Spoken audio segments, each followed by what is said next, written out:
Halo semuanya ya, salam kenal ya. Saya cicinya Ardian. Persis di atasnya Ardian, tapi karena Ardian yang lebih dulu masuk ke AFC, nasib lah. Saya jadi downline-nya Ardian di sini. Jadi kalau saya dulunya begitu lulus kuliah, dulu mindset saya cuman kerja karena nggak punya modal untuk usaha. Jadi mindsetnya itu dulu karyawan. Saya termasuk bank yang ditutup kena krismon, ya itu juga ngalamin stres yang luar biasa. Tapi dari situ akhirnya tetap mindsetnya masih karyawan, kerja sama nasabah. Dari nasabah akhirnya kerja di satu perusahaan kecil gitu, tapi pegang semuanya. Saya rada kalau diajak orang join di network tuh, apa sih, kayaknya nggak terlalu percayalah dengan itu. Sampai akhirnya cici saya termasuk orang yang berjasa untuk kenalin network ke kami satu keluarga. Kami bukan orang dari network aslinya, tapi cici waktu itu cerita bahwa sebenarnya network itu bisa ngubah kehidupan orang. Kamu datang, kamu dengerin. Kamu lihat itu apa, jangan belajar ke orang yang salah. Kalau jangan dengerin orang gagal, dengerin harus dari orang yang berhasil. Dari situ saya mulai kebuka, kenapa saya harus alergi dengan network? Padahal network itu benar-benar bisa membuat from zero to hero. Tadi saya belum cerita ya, saya join Ruby aja nggak ada duit. Saya join Ruby aja utang sama Ardian. Jadi boro-boro buat masuk ke Diamond ya. Saya start benar-benar dari Ruby. Untuk join Ruby aja saya pinjem sama Ardian.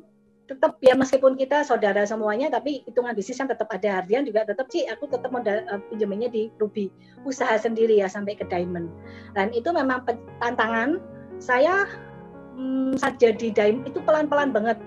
Jadi Safir berapa minggu kemudian, saya benar-benar jadi Diamond itu baru di 19 Januari. Ya di 19 Januari jadi Diamond benar-benar kerasa, bonusnya beda banget. Nah, benar-benar struggle ngerasain di situ. Saya pulang pergi Bogor, Jakarta, saya tempuh dengan kereta. Perjalanan PP itu kadang-kadang berangkat aja bisa 3 jam sampai 3,5 jam, desek-desekan sampai Bogor lagi. Kereta terakhir itu dari Lipo kan kadang-kadang jam 10, kereta terakhir di Rawabuaya itu 10:30. Saya lari-lari sampai kereta terakhir sampai Bogor kadang jam 1. Nah itu downline saya juga nemenin itu, Ci, karena dia bantuin dia. Saya nggak pairing, saya nggak dapat apa-apa juga, tapi saya tetap berangkat, saya dampingin jam 1, setengah 2 itu sudah saya alamin itu, berangkat pagi pulang subuh lagi, prospek dari jam 2 pagi, jam 5 pagi dijemput, sampai pulang lagi jam 12 malam, besok jalan lagi. Itu udah kita alamin lah ya awal-awal perjuangan. Dan itu tujuan saya memang ngebangun untuk tim saya mulai running. Saya tidak hanya kasih teori. Kalau saya nggak ngalamin ini, ketika downline saya juga struggle, saya nggak akan bisa ngomong sama dia, ayo kamu bertahan. Tapi saya sudah ngalamin, saya struggle di sini, saya kerja kayak nggak dapet pairing, sampai mami saya kalau telepon, Siogun kurang berapa, mah? Udah jangan nanya lagi, aku malah stres. Aku udah nggak mau melihat pairing, udah stres. Saya merasa itu kayak ujian ya, bahwa bener nggak tuh kamu kata-katanya mau nolong orang? Bener nggak? Cuma kamu teori doang. Dan saya benar-benar praktekin, downline saya make money jauh lebih gede dari saya. Nah itu yang tidak bisa kita ngomong cuma sekedar kita berhasil ya. Tapi di saat, kenapa yang dulu-dulu saya tidak pernah bisa yakin saya di AFC, karena dulu yang berhasil hanya segelintir orang. Yang bawah setengah mati, struggle gugur. Ada sesuatu rasa yang sakit ya.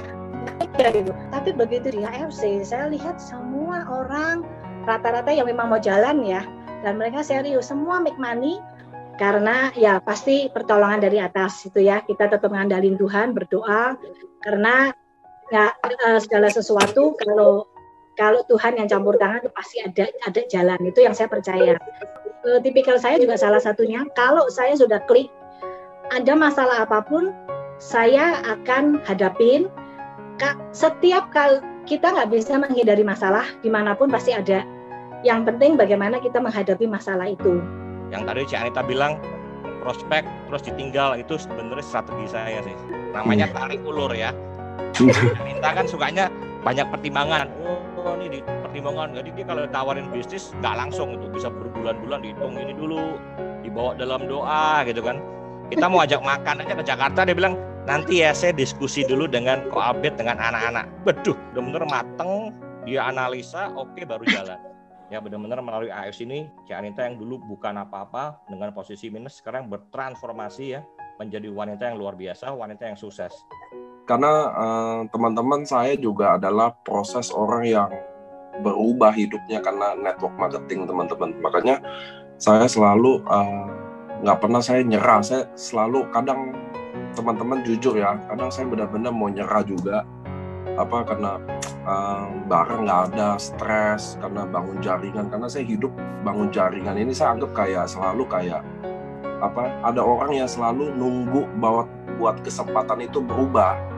Nah itu makanya saya nggak pernah nyerah, maksudnya saya nggak pernah capek. Kadang saya capek banget, kadang maksudnya aduh saya pengen deh hidup kayak jauh-jauh dulu deh semuanya gitu loh, saya mau sendiri dulu deh gitu loh.